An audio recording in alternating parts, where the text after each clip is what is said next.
Je prends quelques heures d'avance cette semaine pour une raison un peu triste. Lundi matin, je dois assister à l'enterrement de l'épouse de l'ancien instituteur, vous savez, le monsieur moustachu,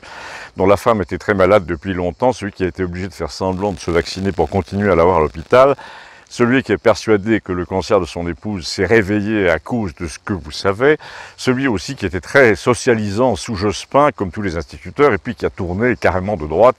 et qui peste désormais, à juste titre, tous les jours contre les horreurs qu'on apprend aux enfants, l'omniprésence de l'anglais dans les pubs, le style verbal des ministres, des présidents de l'inspection académique, car l'un de ses grands chevaux de bataille, c'est le défaut de compétence de ses collègues. Le fait qu'ils n'écrivent plus le français, et ça lui fait de la peine évidemment à ce monsieur moustachu, ex-socialiste, ex-fervent de Jules Ferry,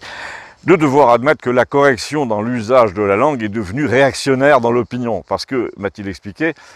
maintenant, c'est la conjuration des dyslexiques qui ont besoin d'un orthophoniste. Tu veux pas admettre que ton gamin de 10 ans n'ait aucune attention, aucune mémoire, aucune patience pour lire une phrase jusqu'au bout, a fortiori évidemment un livre,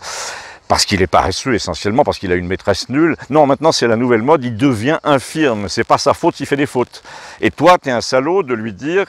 de mon temps, on n'a envoyé personne chez l'orthophoniste avant d'avoir vérifié que le gamin n'avait pas un poil dans la main.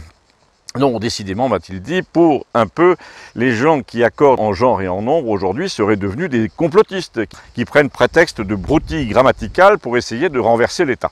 C'est encore lui qui avait attiré mon attention sur la nullité de François Hollande, lequel avait écrit sur Internet à l'occasion du 1er de l'an 2016 par là « Français, c'est vous qui aurez le dernier mot »,